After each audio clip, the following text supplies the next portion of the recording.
Kalian pasti udah lihat dong foto Ganjar Pranowo lagi naik haji ini.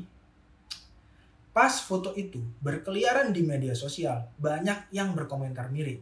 Katanya Ganjar naik haji cuman buat pencitraan aja, biar kelihatan Islam dan pada akhirnya bisa narik suara umat Islam.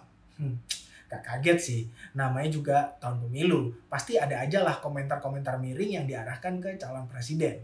Apalagi Ganjar selama ini dianggap berjarak dengan kalangan Islam karena latar belakangnya sebagai kader PDIP yang berhaluan nasionalis. Yes, Ganjar emang kader PDIP dan nasionalis, tapi berjarak dengan umat Islam, nanti dulu Ferguson. Halo dulur, gue Ahsan.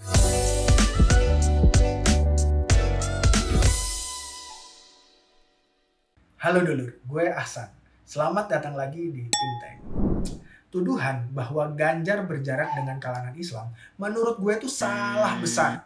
Sebaliknya, Ganjar justru deket banget sama kalangan Islam. Bahkan Ganjar dari keluarga santri tulen, original, gak pakai KW-KWan. Yang gak banyak orang tahu, istri Ganjar, Siti Atikoh adalah cucu Kiai Hisham Abdul Karim yang merupakan pengasuh pondok pesantren Kalijaran, Purbalingga. Menurut Kiai Saifuddin Zuhri dalam bukunya, Guruku Orang-Orang dari Pesantren, Kiai Hisham adalah tokoh NU yang ikut aktif memperjuangkan kemerdekaan Indonesia. Kiai Hisham juga ikut mengusir Belanda yang datang lagi setelah proklamasi 17 Agustus 1945 alias ketika masa-masa agresi militer Belanda kedua. Latar belakang keluarga yang kayak gitu jelas menunjukkan Ganjar dekat banget dengan kelompok Islam, terutama NU sebagai ormas Islam terbesar di negeri ini. Dalam banyak kesempatan, Ganjar juga pernah bilang loh, bahwa salah satu guru politik utamanya adalah mertuanya sendiri yang merupakan tokoh P3. P3 kan partai Islam. Ganjar juga bilang kalau rumah istrinya di Purbalingga adalah kantor P3 yang setiap saat menjadi ruang konsolidasi politik para aktivis Islam. Nah cuma belakangan doang, di era Orde Baru dulu, ketika rezim Soeharto aktif menekan kelompok Islam, kakek mertua Ganjar jadi salah satu tokoh sentral yang memperjuangkan kepentingan umat Islam di wilayah Jawa Tengah. So, nggak heran kalau Kiai Maimun Zubair alias Mbah Mun, penasihat tertinggi P3 dan ulama penting di tubuh NU, juga dekat banget sama keluarga Ganjar. Mbah Mun pun merestui anaknya Gus Yassin untuk mendampingi Ganjar sebagai calon wakil gubernur pada Pilkada Jateng 2018 lalu. Hasilnya, seperti yang udah kita ketahui bersama, Ganjar dan Gus Yassin itu menang dan memimpin Jawa Tengah selama 5 tahun ke belakang. Dalam konteks Pilpres 2024 nanti, latar belakang Ganjar yang demikian itu penting banget.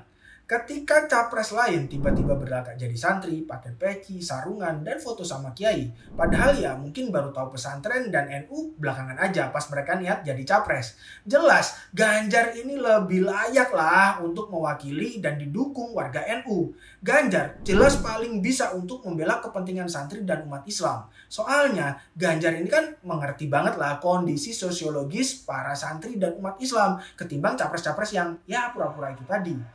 Itu pun sebenarnya udah pernah dibuktiin kok sama Ganjar. Pada September 2022 lalu, Ganjar ini ngasih bantuan pembangkit listrik tenaga surya ke pesantren Tanbihul Khofilin di Banjarnegara. Paten banget Pak Ganjar. Selain itu, ketika ada capres yang tiba-tiba hobi ngomongin kedaulatan nasional, seolah paling anti asing, pakai baju safari kemana-mana yang dimirip-miripin sama Soekarno biar kelihatan nasionalis, ya, Ganjar nggak perlu semua itu. Sebagai kader PDIP, Ganjar ya udah pasti nasionalis. Khatamlah dia soal mengamalkan ide-ide dan pemikiran Bung Karno untuk menyejahterakan kaum marhen, wong cilik, para petani. Nggak perlu lagi dia tuh pakai baju safari ke sana sini dan pidato sampai gebrak-gebrak meja. Ya kayak yang itu.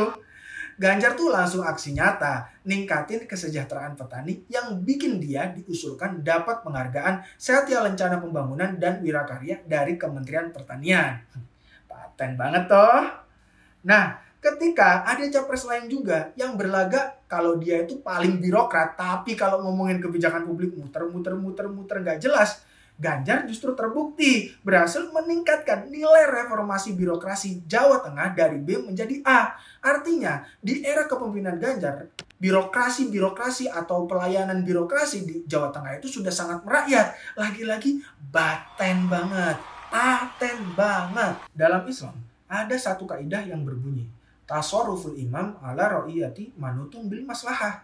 kebijakan pemimpin atas rakyat harus didasarkan pada kemaslahatan. Agar bisa mencapai kemaslahatan, tentu aja butuh pemimpin yang benar-benar mengerti kondisi sosial masyarakatnya. Bukan yang cuma pura-pura jadi santri, jadi nasionalis, dan jadi birokrat, tapi ya palsu, musiman, pas tahun pemilu aja. Nah, sebagai cucu dari Kiai Hisham Kalijaran yang merupakan tokoh besar NU dan memperjuangkan kemerdekaan, Ganjar ini layak disebut sebagai santri tulen sekaligus sebagai nasionalis juga yang mengerti kondisi sosial masyarakat umat Islam dan masyarakat Indonesia pada umumnya. Secara politik, itu akan memudahkan Ganjar untuk membangun komunikasi dengan masyarakat, baik dari kalangan Islam, kalangan nasionalis, dan semua agama lah, pokoknya masyarakat Indonesia. Sebagai birokrat, Ganjar kan juga sudah terbukti tadi kan, paten banget. Lagi pula, sejarah tuh menunjukkan bahwa bangsa ini bisa merdeka karena kerjasama kelompok agama dan nasionalis dengan dukungan para birokrat dan profesional. Menurut gue, itulah kekuatan utama Ganjar di Pilpres mendatang yang membuatnya selangkah lebih di depan dari kandidat lain dalam konteks untuk memimpin Indonesia. Dia santri, nasionalis, sekaligus birokrat. Kalau kita bisa menemukan gabungan semuanya pada diri satu orang nih, diri Ganjar, kenapa pula sih harus milih yang lain? Bukan begitu? Bye-bye.